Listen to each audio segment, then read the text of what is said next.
welcome to Pakistan. She was in touch with PIOs. She had also visited Pakistan multiple times. कि हमने अभी 5 दिन के police remand के लिए।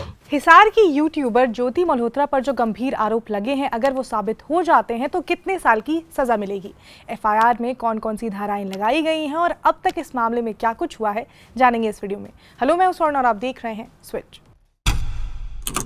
तो हरियाणा पुलिस ने दावा किया है कि पाकिस्तानी खुफिया एजेंसियां हिसार की यूट्यूबर ज्योति मल्होत्रा को अपने लिए एक एसेट की तरह डेवलप कर रहे थे।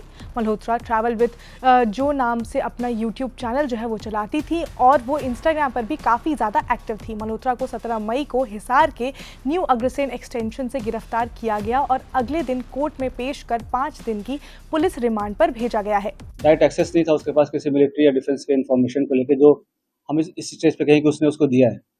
But definitely she was in touch with the PIOs, और यहाँ के जो कुछ और भी जो अभी उसके हमने लैपटॉप और मोबाइल जो है वो हम उसको अभी सीज करने की कोशिश कर रहे हैं कहाँ पे है।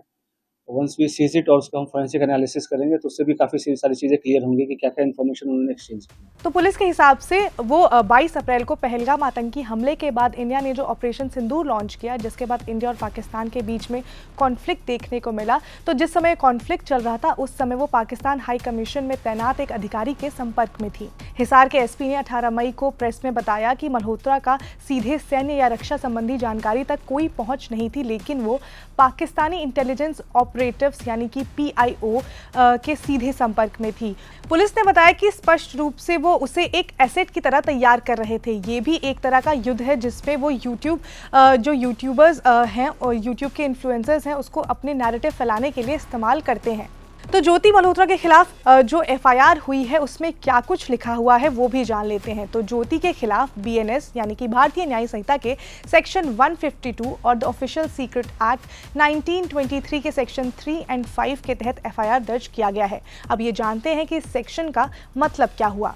तो ऑफिशियल सीक्रेट एक्ट 1923 भारत का एक बहुत ही इंपॉर्टेंट कानून है जिसका उद्देश्य सरकार की गोपनीयता और संवेदनशील जानकारी की सुरक्षा करना है। ये कानून ये सुनिश्चित करता है कि कोई भी व्यक्ति ऐसी जानकारी को न हासिल करे, न लीक करे और न ही किसी दुश्मन देश या संस्था के हित में उसका उपयोग करे। इसका मकसद देश की सुरक्षा बनाए रखना, जासूसी को रोकना और सरकारी दस्तावेजों की गोपनीयता को सुरक्षित रखना है। इस कानून के तहत कई गतिविधियां अपराध मानी जाती हैं, जैसे किसी सरकारी सीक्रेट दस्तावेज, पासवर्ड, कोड या नक्शे को चुराना या हासिल करना, किसी गोपनीय जानकारी को बिना इजाज़त के किसी को देना, सेना या पुलिस की वर्दी का गलत इस्तेमाल करना और किसी प्रतिबंधित इलाके में सेना या पुलिस के काम में दखल देना। अगर कोई व्यक्ति इस कानून का उल्लंघन करता है तो उसे गंभीर सजा दी जा सकती है। ये सजा कुछ सालों की जेल से लेकर अधिकतम 14 साल तक की हो सकती है, जो अपराध की गंभीरता और देश की सुरक्षा पर उसके प्रभाव के आधार पर तय की जाती है।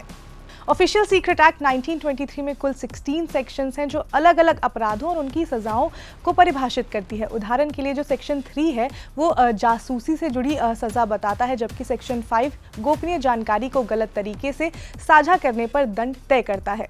वहीं अगर हम BNS के सेक्शन 152 की बात करें तो भारतीय न्याय संहिता की धारा 152 देश की संप्रभुता, एकता और अखंडता को नुकसान पहुंचाने वाले कार्यों को अपराध घोषित करती है। ये धारा देशद्रोह कानून IPC की पुरानी सेक्शन जो है 124A की जगह लाई गई। इसके तहत ऐसे सभी कार्यों को प्रतिबंधित किया गया है जो भारत के खिलाफ विद्रोह, अलगाववाद गतिविधियों को भड़काते हैं, उकसाने की कोशिश करते हैं। इस कानून के उल्लंघन पर आजीवन कारावास या अधिकतम 7 साल की सजा, साथ ही जुर्माना भी लगाया जा सकता है। तो ज्योति के खिलाफ जो FIR दर्ज हुई है उसके अनुसार 2023 में वो वीजा लेने के लिए पाकिस्तान हाई कमीशन गई थी, जहां उसकी मुलाकात दानिश से हुई। उसके बाद पाकिस्तान भी वो कई बार गई, वहां दानिश के बताए लोगों से मिली, जिसने ज्योति के वहां ठहरने और सुरक्षा अधिकारियों से मुलाकात की व्यवस्था की। वापस आने के बाद वो उन सबसे कॉन्टैक्ट में थी। ऐसे आरोप ज्योति के ऊपर लगाए गए हैं। ये भी आरोप है कि वो व्हाट्सएप, टेलीग्राम और जो बाकी सोशल मीडिया प्लेटफॉर्म है उनके जरिए संवेदनशील जानकारी साझा करती थी। फिर एनालाइजिंग एवरीथिंग, जो भी उनके फाइनेंशियल ट्रांजैक्शंस हैं, ट्रैवल डिटेल्स हैं, और क्योंकि जो उसके ट्रैवल डिटेल्स है दैट डिफाइज उसके जो नॉन सोर्स ऑफ इनकम है उससे ज़्यादा है, तो वो कहाँ से उसके फंडिंग हो रही है। नहीं, she was basically travel blogger, जो फ्रंट में जो है वो ट्रैवल ब्लॉगिंग कर रही थी, घूमती थी। और वो होता क्या है, जैसे यंग लोग हैं उनको पता नहीं होता कि क्या सही है क्या गलत है, तो शेयर्स, व्यूज़ और लाइक्स और उसके फॉलोअर्स के चक्कर में they follow into such trap.